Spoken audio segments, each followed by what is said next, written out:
Ya. Okey. Okey. Ya, okey.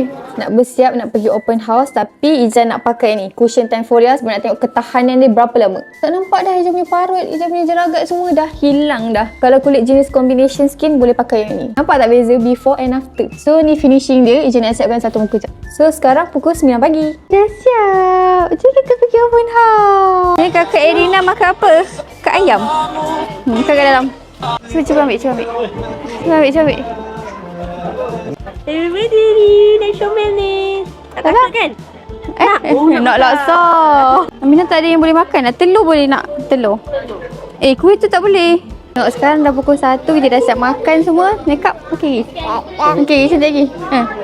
Sekarang dah 4:30 petang. Kita dah sampai R&R. Kita nak remove makeup. Rasanya boleh tahan sampai malam. Tapi sebab kita kena solat, tak cuti. So ni still on point walaupun tengah hari tadi panas sangat-sangat. Sebab peluh sangat-sangat tapi makeup still cantik. So boleh pakai cushion Timeforia juga kalau nak makeup tahan lama.